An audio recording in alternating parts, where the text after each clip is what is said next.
Good morning, children. Today in DP, we are going to continue the same chapter, that is federalism. In yesterday's lecture, we have studied about what is federalism, the key features of federalism, and different types of federation. Children, let's once again see the meaning of federalism.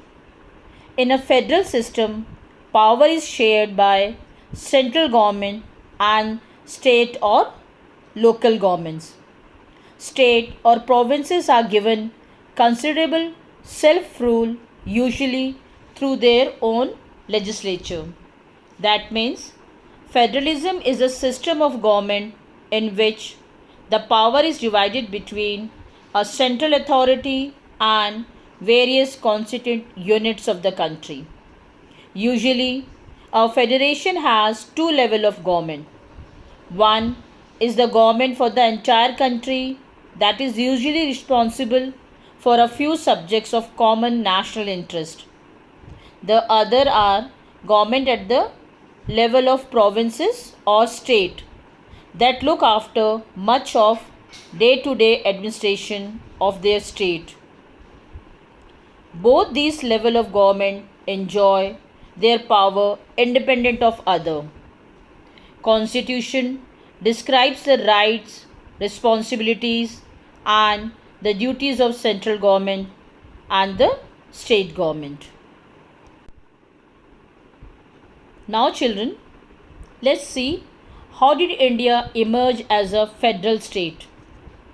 Children, India had emerged as an independent nation after a painful and bloody partition. Children, you know the condition of India during the independence. Because of partition, there was a communal riots in the country. Soon after independence, several princely states became a part of the country. Princely state means, children, before 1947, there were two types of states in India, the provinces and the princely states. Provinces were directly ruled by the Britishers and the princely states were ruled by local rulers, hereditary rulers who acknowledged the sovereignty in return for their local autonomy. Children, the Constitution declared India as a union of states, although it did not use the word federation. The Indian Union is based on the principles of federalism. Our Constitution declared India as a union of states. Indian Union is based on the principles of federalism. The Constitution originally provided a two-tier system, that is central and the state government or central and the state level, but later in 1992 a three-tier system added up the third tier as a local government was adopted. That means the third tier, that is local government, was adopted in 1992.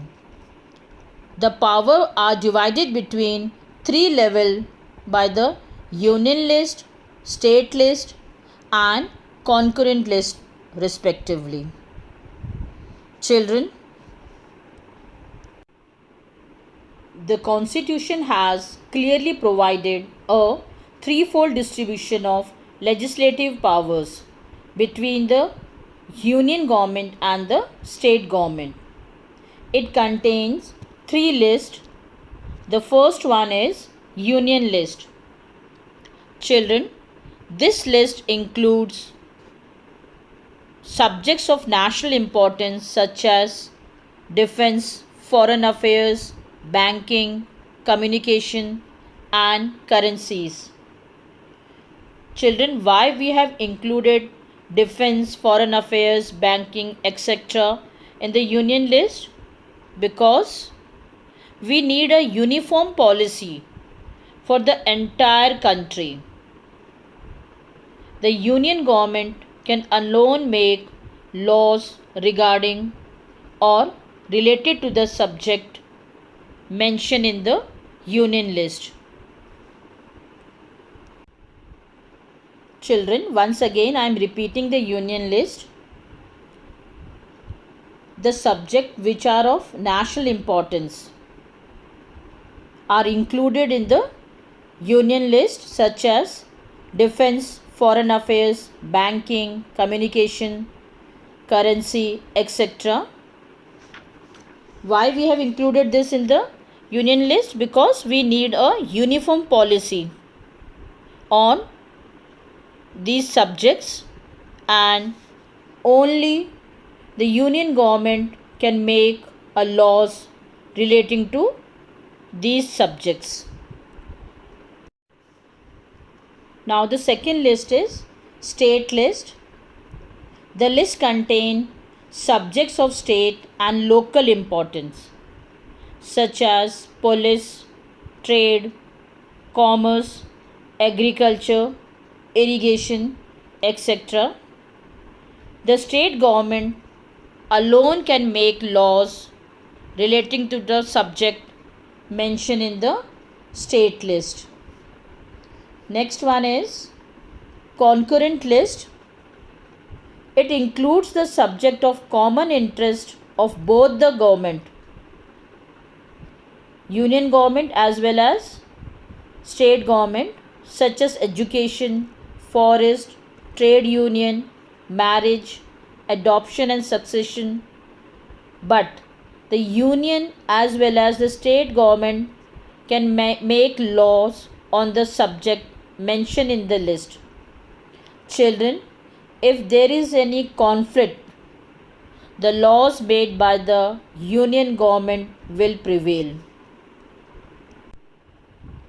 Now children, what about the subjects that do not fall in any of the three lists, or subjects like computer software that came up after the constitution was made?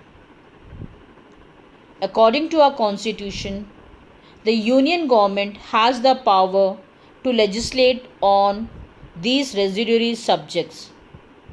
That means residuary powers are those which do not fall under any three list, and the only union government has the power to make laws.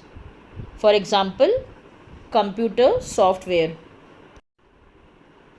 Children, most of the federation are formed by holding together. They do not give equal power to its constituent units. Thus, all states in the Indian Union do not have identical powers.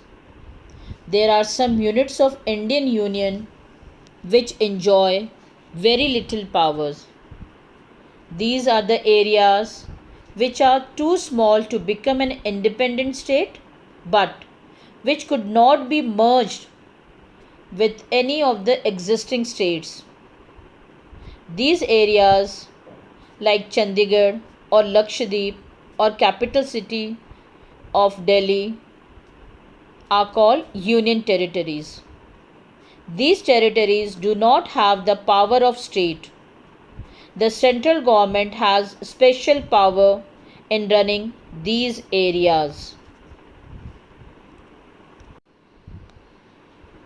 The sharing of power between the union government and the state government is the basic to the structure of the constitution. It is not easy to make changes to this power sharing arrangement. The parliament cannot on its own change this arrangement. Any change to it has to be first passed by both the House of Parliament, that is Lok Sabha and Rajya Sabha, with at least 2/3 majority. Then it has to be ratified by the legislatures of at least half of the total states. That means it should be passed by at least 50% of total states. The judiciary plays an important role in overseeing and implementation of constitutional provisions and procedure. In case of any disputes about the division of power, the High Court and the Supreme Court make a decision. The union and the state government have the power to raise resources by levying taxes in order to carry on the government and the responsibilities assigned to each of them.